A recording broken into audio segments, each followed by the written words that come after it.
Hello student, welcome to all of you. Next आप लोग देखिए, एग्जांपल नंबर है आपकी बुक का 9। Is very most important question for examination point of view. ये आपसे कह रहा है कि एक फंक्शन आपको दिया हुआ है, वो कह रहा है दिस फंक्शन इज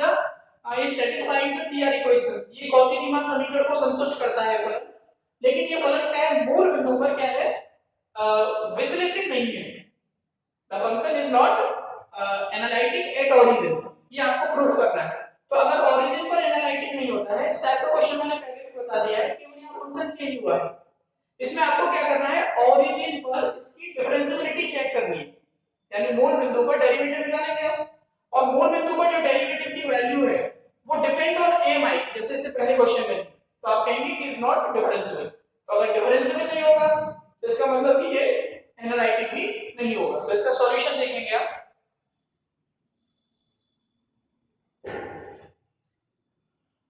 ये आपको गिवन है फंक्शन, यानी गिवन दैट दिया है f of z is equal to x square y to the power 5 x plus iota y divide x की power 4 plus y to the power 10। f of z को क्या लिखते हो आप, u plus iota v। इसका answer multiply करोगे x cube y to the power 5 plus iota x square y to the power 6 divide x की power 4 plus y की power 10। यहाँ पे वास्तविक और काल्पनिक भाग की तुलना करोगे, equative real and imaginary part. Therefore u equal to क्या आ जाएगा आपका, u इक्वल टू आएगा x cube y to the power 5 divide x की पावर 4 प्लस y की power 10 and v equal to क्या आएगा हमारा, v इक्वल टू आएगा x स्क्वायर y की पावर 4 डिवाइड x की पावर 4 प्लस y की पावर 10। यहाँ आप डिफरेंशिएट करेंगे इसको partially with respect to x मूल बिंदु पर।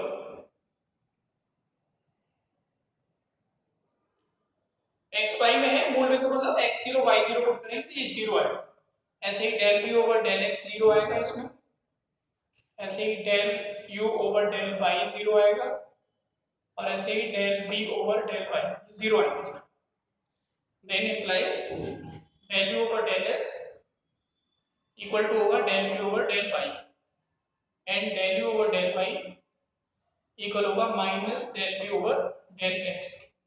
यानी कॉची रीमान समीकरण जो है वो मूल बिंदु पर संतुष्ट होगी। अब आपको क्या करना है, अब आपको इसका डेरिवेटिव निकालना है मूल बिंदु पर ना,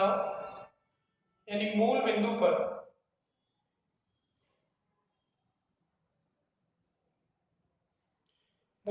आपको f dash 0 limit z tends to 0 f of z minus f of 0 divide z minus 0, यानी z ही आ जाएगा। ये हो गया आपका लिमिट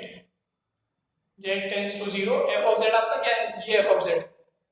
डिवाइड z करना है, यानी x स्क्वायर y की power 4x plus iota y divide, ये 0 है, और z क्या होता है हमारा x प्लस आयोटा y, और इसमें इनटू क्या है, ये हो जाएगा x की पावर 4 प्लस y की पावर 10। ये तो कैंसिल हो जाएगा, यहाँ पे बचेगा केवल limit z tends to 0 x square y की पावर 4 डिवाइड x की power 4 plus y to the power 10 f dash 0 equation 1। अब इस डेरिवेटिव में दो वेरिएबल आ रहे हैं, आपको क्या करना पड़ेगा, यहाँ पे लिखेंगे लेट माना y इक्वल टू mx, ये कर्व ले लिया हमने। तो यहाँ पे जो फ्रॉम इक्वेशन फर्स्ट, ये आपका f dash 0 is equal to, अब ये लिमिट आ जाएगी केवल x में, क्योंकि जो z होता है z इक्वल टू क्या होता है, x plus iota y। z tends to 0 है, y की प्लेस पर mx करेंगे तो x टेंड्स टू 0 हो जाएगा, यानी x स्क्वायर y की प्लेस पे क्या लिखा आपने, mx की पावर 4 डिवाइड x की पावर 4 प्लस mx की पावर 10 y सॉल्व करो इसको, ऊपर पावर कितनी होगी 4 और तो 6 पावर हो गई उसकी।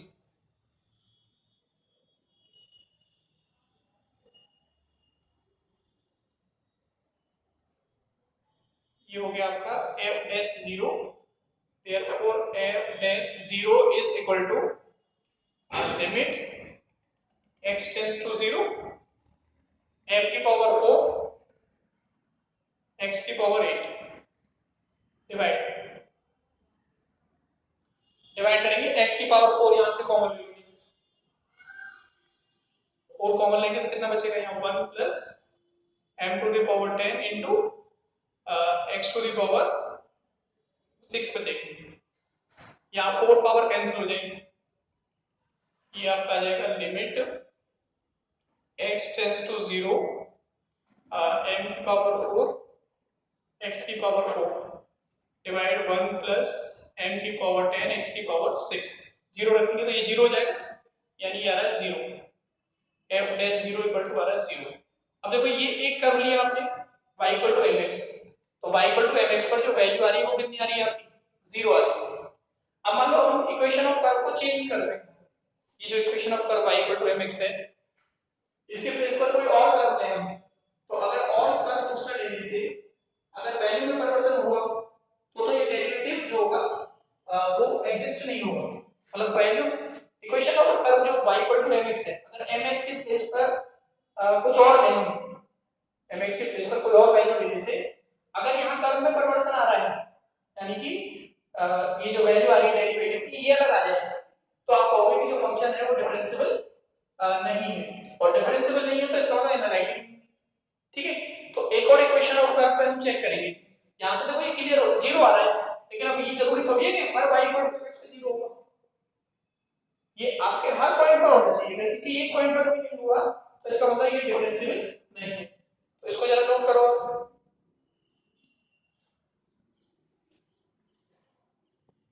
ये जो लिमिट है ये इस तरह का जो डेरिवेटिव वाला है, जो रियल एनालिसिस की बुक है limit of a function of two variable, जो रियल पेपर है real analysis PSC second year का, उसमें भी है ये लिमिट। एक और वैल्यू लेंगे यहाँ पे, यहाँ जैसे मैंने माना कि जो दूसरा कर्व है वो है y की power 5 is equal to x square, तब देखो लिमिट क्या होगी, यहाँ पे आएगा limit x tends to 0 f dash 0, ये आपका हो गया x स्क्वायर, y की power 5 equal to x square है, y की power 5 equal to x square, तो ये कितनी हो जाएगी पावर यहाँ पे, यहाँ पर आप y में चेंज कर लो चाहे x में चेंज कर लो, किसी एक में चेंज कर लो, या x स्क्वायर के प्लेस पर y की पावर 5 लिख लो तो y भी चेंज हो जाएगा, y की पावर हो जाएगा 5 और ये इनटू y की पावर 4, ये y की पावर 4 नहीं होगा, ये 5 होगा, y की पावर 5 है, उसमें भी करेक्ट कर लेना इससे पहले वाला, ये y की पावर कितना है 5, तो x में चेंज कर लो, x स्क्वायर y की पावर 5 इक्वल टू क्या हो गया x स्क्वायर डिवाइड नीचे क्या है x की पावर 4 प्लस y की power 5 equal to x square है, तो ये x की पावर 4 आ जाएगा, नीचे x में चेंज करो, किसी एक में चेंज करना है मतलब कहने का ये, तो f dash 0 is equal to ये आ गया आपका limit x tends to 0 x की पावर 4 और नीचे 2x की पावर 4, ये कैंसिल हो जाएगा यानी 1/2, ठीक है। अच्छा एक आपने y इक्वल टू mx लिया, उससे डेरिवेटिव क्या आ रहा है 0 आ रहा है, और एक आपने कर लिया y की power 5 equal to x square, equation of curve जो है, और उससे क्या आ रही है वैल्यू 1/2, इसका मतलब लिमिट दोनों अलग अलग आ रही है, यानी कर्व चेंज करने से जो लिमिट की वैल्यू है वो चेंज हो रही है, इसका मतलब डेरिवेटिव बदल गया, तो यहां लिख देंगे, इसलिए अवकल गुणांक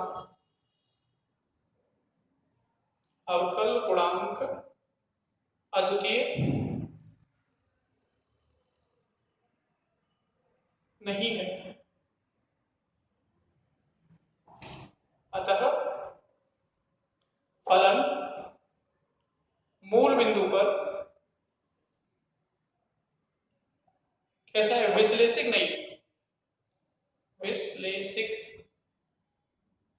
नहीं है, means the function is not analytic at origin, क्योंकि इक्वेशन ऑफ कर्व चेंज करने से आपकी जो वैल्यू और डेरिवेटिव है वो परिवर्तित होगी। ठीक है, तो इस क्वेश्चन को आप करेंगे कंप्लीट और अपनी फेयर कॉपी में से नोट करो तो वैसे एक और क्वेश्चन है यहाँ पे, ये देखो जरा, ये कह रहा है प्रदर्शित कीजिए कि फलन है e to the power z to the power -4, ये z is not equal to 0 पर आपको ये यूज करना है और z इक्वल टू 0 पर आपको ये यूज करना है। और ये आपसे कह रहा है कि ये जो फंक्शन है ये z इक्वल टू 0 पर कैसा है, डिस्क्रीसिंग नहीं है, तब कॉची रीमान समीकरण, जबकि कॉची रीमान समीकरण इस बिंदु पर संतुष्ट है। मतलब आपको CR इक्वेशन को सेटिस्फाई कराना है और बताना है कि जो फंक्शन है ये क्या है, एनालिटिक नहीं, यानी इसका डेरिवेटिव जो होगा वो यूनिट नहीं है। ठीक, तो पहले तो आपको ओरिजिन पर CR इक्वेशन सेटिस्फाई कराने के लिए u और v की वैल्यू चाहिए, यानी इसको सेपरेट करना पड़ेगा, f को आपको u और v की वैल्यू निकालनी पड़ेगी। तो वो कैसे निकालेंगे, थोड़ी बड़ी सी कैलकुलेशन है, आप समझ रहे हैं। देखो इसका सॉल्यूशन, ये आपको गिवन है fz, given that f of z is equal to e to the power minus z to the power -4। इसको क्या लिखेंगे आप, इसको लिख लेंगे आप e to the power -1 upon z की पावर 4। अच्छा, z इक्वल टू क्या होता है हमारा, z इक्वल टू होता है x प्लस आयोडा y, ये बन जाएगा आपका e to the power -1 upon x plus iota y की पावर 4। ऊपर नीचे मल्टीप्लाई करेंगे हम x माइनस आयोडा y की पावर 4 और ऊपर ही मल्टीप्लाई हो जाएगा x माइनस आयोडा y की पावर 4। तो देखो ये आएगा e to the power minus x minus iota y to the power 4 divide, ये नीचे क्या बनेगा, ये नीचे बन जाएगा आपका a square minus b square हो गया, 4 पावर तो पूरी बात, तो x square minus iota y square हो जाएगा। तो आयोडा स्क्वायर क्या होता है, minus x square plus y square की power, x square plus y square की पावर हो गया ये 4, यानी इसको लिख सकते हो आप e to the power minus x square plus y square की power -4 into x minus iota y to the power 4। अब ये जो x माइनस आयोडा y की पावर 4 है, इसको सॉल्व करना पड़ेगा, इसको सॉल्व करेंगे x माइनस आयोडा y का होल स्क्वायर सॉल्व कर दो पहले, कितना आएगा होल स्क्वायर सॉल्व करेंगे तो देखो a square plus b square iota square y square -2 iota xy, और फिर इसके ऊपर एक बार और इसको लगा दो आयोडा y की पावर 4, तो इधर भी स्क्वायर होना पड़ेगा, इधर भी x स्क्वायर माइनस ये आयोडा स्क्वायर -1 होता है y स्क्वायर -2 आयोडा xy का होल स्क्वायर। अब होल स्क्वायर करो, इसका कितना है a स्क्वायर यानी x square minus y square का whole square plus b square यानी कि 2 आयोडा xy का होल स्क्वायर, फिर minus 2x square minus y square 2ab, b कितना है आपका 2 आयोडा xy। सॉल्व करो क्या आएगा, ये हो गया आपका x की पावर 4 y की power 4 -2 x square y square, ये आयोडा स्क्वायर -1 हो जाएगा तो माइनस के 4 x square y square minus ये हो जाएगा 4 आपका 2 दूनी 4, इसका यहाँ गुणा करेंगे तो कितना आएगा x क्यूब y y फिर minus x y cube iota, x का गुणा यहाँ किया आपने x क्यूब हो गया इंटू y आ गया, और ये आयोडा तो बाहर है, 2 बाहर चला गया पहले से, तो y क्यूब यानी x y क्यूब आयोडा, ये आपका बना। तो इसको लिखा जाएगा x की पावर 4 प्लस y की power 4 minus 6 x square y square, ठीक है, और माइनस 4 xy कॉमन ले लेंगे इसमें, तो x square minus y square iota, ये वैल्यू है। तो इसके प्लेस पे ये वैल्यू लिख देंगे हम, ये हो जाएगा आपका e to the power minus x square plus y square की पावर माइनस 4, ये तो अलग हो गया, ठीक है, into e to the power, या ए पे लिख दो, पहले लिख लो उसको, x की पावर 4 प्लस y की power 4 minus 6 x square y square minus 4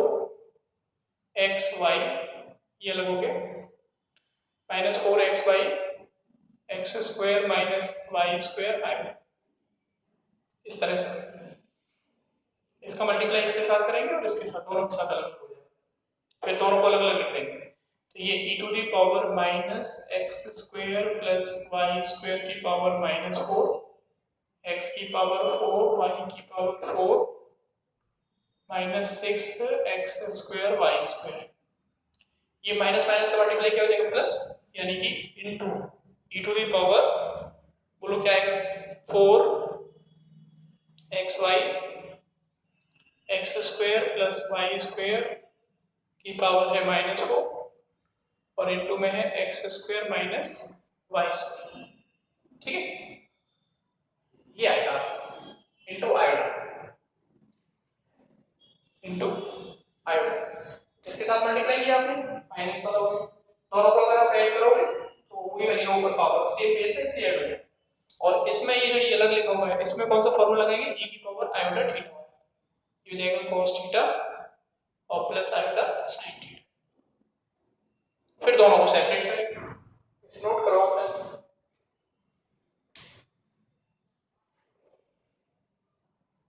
क्या है ये एफ जेड चला था इधर, तो इधर एफ जेड के प्लेस पे क्या लिख देंगे हम, u प्लस आयोडा b, और इस साइड चलेगा ये, तो ये तो आपका पूरा सेम रहेगा, यानी minus e to the power minus x square plus y square की पावर है माइनस 4 और इसके इनटू में है x की पावर 4 प्लस y की पावर 4 और minus 6 x square y square, ये अलग हो गया इनटू, इसमें कोई फॉर्मूला लग जाएगा, ये वाला थीटा के प्लेस पे क्या होगा आपका, ये पूरा थीटा हो जाएगा, ये जो लिखा हुआ, आगे पीछे लिख सकते हो गुणा में, तो ये बन जाएगा आपका cos थीटा, थीटा क्या है हमारा 4xy x square minus y square, आगे लिख लो इसको, into x square plus y square की power minus 4 cos theta plus iota sin theta, यानी sin 4xy x square minus y square x square plus y square की power minus 4, ठीक है भाई, cos theta plus iota sin theta. अब इसके दोनों तरफ से वास्तविक काल्पनिक भाग की तुलना करेंगे, equating real and imaginary,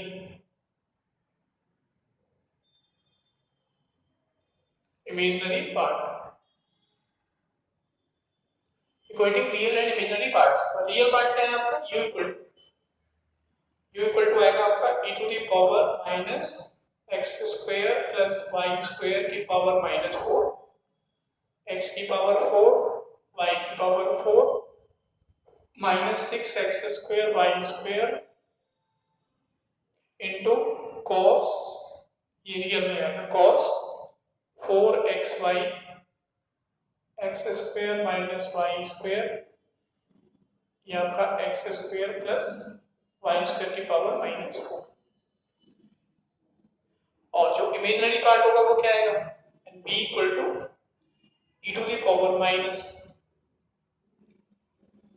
x square plus y square की पावर माइनस 4, एक्स की पावर 4 वाई की power 4 minus 6 x square y, book में डायरेक्ट लिख दिया उसने, ये आपको इस तरीके से कैलकुलेट करना है जो मैंने बताया, sin 4xy x square minus y square x square plus y square की पावर माइनस 4, ठीक है भाई, ये आपके रियल और इमेजिनरी पार्ट है। अब आपको मूल बिंदु पर पहले कॉची रीमान इक्वेशंस को निकालना है, तो मूल बिंदु पर at origin del u over del x निकालेंगे, पहले जीरो आएंगे सब। नाउ मूल बिंदु पर at origin del u over del x, formula क्या होता है, limit x tends to 0 f of x minus f of 0 divide x, fx minus f0 divide x। तो u आएगा यहाँ पे fx के प्लेस पर, fx तो फंक्शन होता है, या u0 ux आ जाएगा। ये जो आपने u लिखा है तो ये u लिखा जाएगा यहाँ पे, इसको मान लेंगे आप u0 मूल बिंदु पर, ux, y होता है वैसे ही, ये जो u लिखा जाता है इसको ऐसे लिखते हैं हम ux, y, ये v लिखा जाता है, फंक्शन होते हैं x y। तो जब आप यहाँ लिखते हो तो यहाँ क्या लिखोगे, यहाँ लिखोगे आप x, y यानी x, 0 मूल बिंदु पर माइनस u0, 0। तो इसको कैलकुलेट करेंगे आप, y के प्लेस पे 0 पुट करना है, तो y के प्लेस पे 0 cos 0 क्या हो जाएगा, 1 हो गया, ये पूरा 1 हो गया। y के प्लेस पे यहाँ भी 0 पुट करेंगे, यानी limit x tends to 0 u, y के प्लेस पे ये 0 हो गया, तो ये x की पावर कितना हो गया, माइनस 8 हो गया, ये हो गया e टू द पावर -8। ये आपका दोनों 0 हो गए, केवल ये x की पावर 4 आएगा, प्लस 4 हो जाएगी, प्लस 4 है ना, x की पावर में है e to the power minus x to the power आएगा कितना, -8, तो ये हो गया, और प्लस 4 यानी माइनस के 4 हो गया, और 0 0 पे तो वैल्यू 0 है, और डिवाइड में कितना है आपका x, इसे सॉल्व करेंगे तो ये आएगा 0। लिमिट को नीचे ले आना, e की power 0 minus infinite 1 upon infinite 0 का केस बन, इसको 1 अपॉन करके लिख देना। इसी तरीके से similarly del u over del y होगा, वो भी 0 आएगा, del v over del x होगा, वो भी 0 आएगा, और del v over del y वो भी 0 आएगा, सभी 0 आ रहे हैं, तो आप यहाँ लिख देंगे अतः hence the Cauchy-Riemann equation is, या Cauchy-Riemann equations are satisfied at origin, अतः मूल बिंदु पर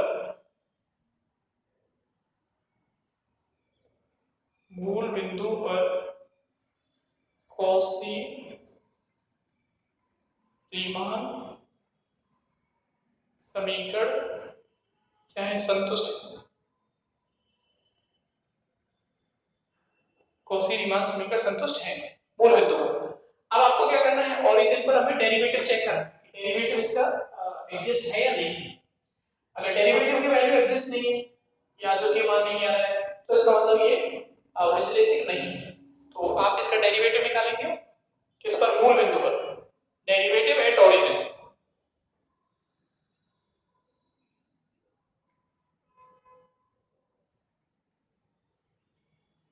बीएससी में क्या क्वेश्चंस जो होते हैं ना, काफी बड़े बड़े क्वेश्चंस होते हैं, लॉन्ग क्वेश्चन जो आता है वो काफी मतलब 2-3 बार बोर्ड में डालना पड़ेगा, तो इनको आप सबको सॉल्व करेंगे सिस्टमैटिक तरीके से रफ पे। हाँ, तो मैं पूरा ढंग से समझा नहीं पा रहा, मैं मिटा देता हूँ तो फिर वो बाद में दिक्कत आती है, जैसे कोई चीज मैंने लिखी फिर उसको मिटा दिया, तो आप अपने हिसाब से देखेंगे, रफ में नोट करते जाएंगे साथ साथ, ठीक। अब आपको x = 0 पर क्या लेना है, डेरिवेटिव। नाउ x = 0 पर डेरिवेटिव यानी f'(0) क्या आएगा, वो फॉर्मूला होता है limit x tends to 0 f of z minus f of 0 और डिवाइड z। तो ये देखो क्या आएगा, limit z tends to 0 f of z है आपका e to the power minus z to the power -4, 0 divide में है z, ठीक है। तो इसको सॉल्व करना है आपको, limit z tends to 0 e to the power -1 upon x plus iota y की पावर हो जाएगा ये 4,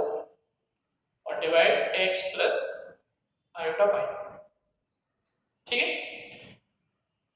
अब यहाँ पे कर्व लेंगे। लेट, हमने इक्वेशन ऑफ कर्व ले लिया y equal to x, then f of f dash 0, ये आएगा limit y equal to x है, तो ये x टेंड्स टू क्या हो जाएगा 0। नोट करो आप इसको, हाँ x टेंड्स टू 0। अब x टेंड्स टू 0, y के प्लेस पर आपको x रखना है, तो ये y के प्लेस पर x हो जाएगा, तो ये जाएगा e to the power minus 1 upon x plus iota x की पावर हो गया 4, या mx कर सकते हो, और डिवाइड में कितना आएगा वो x प्लस आयोटा x, इस तरह से mx कर लो, चाहे mx कर लो, mx हो जाएगा, mx m पे डिपेंड हो जाएगा, ठीक, mx। therefore f dash 0 is equal to limit x tends to 0, ये x की पावर 4 है, e की पावर, ये e टू द पावर हो गया माइनस 1 अपॉन x की पावर 4, और इनटू में क्या बचा 1 upon 1 plus iota m power 4 divide x, इसमें कॉमन आ जाएगा, x कॉमन आ गया, ये बचेगा आपका 1 प्लस आयोटा, ठीक है। इसको आप लिखेंगे जो कांस्टेंट है वो बाहर आ जाएंगे, तो e टू दी पावर, इसका एक्सपेंशन कर लो e की पावर माइनस x वाले फॉर्मूले से, e की पावर माइनस x वाले फॉर्मूले से इसका एक्सपेंशन करेंगे, तो ये आएगा लिमिट x टेंड्स टू 0, और ये हो गया 1 upon x 1 plus iota n, और इसका एक्सपेंशन लिख लेना आप, e की पावर माइनस x का क्या होता है 1 माइनस x कितना है आपका 1 अपॉन x की पावर 4, x की पावर 4 1 प्लस आयोटा n की पावर 4 भी आएंगे प्लस n, सो 1 अपॉन 0 इनफाइनाइट बनेगी, 1 अपॉन 0 यानी इनफाइनाइट, यानी डेरिवेटिव क्या है, डज नॉट एग्जिस्ट, नीचे लिख देंगे hence the derivative does not exist, अवकल गुणांक का अस्तित्व नहीं। अगर ये फलन कैसा है, एनालिटिक फंक्शन, क्योंकि जब डेरिवेटिव एग्जिस्ट नहीं आ रहा, इनफाइनाइट आ रही है, तो इसका मतलब ये फंक्शन कैसा होगा, एनालिटिक नहीं, ठीक है। तो लिख लेंगे आप लैंग्वेज पर, इसके नीचे बुक में दिया हुआ उसको देख लेना एक बार, कर लो इसको।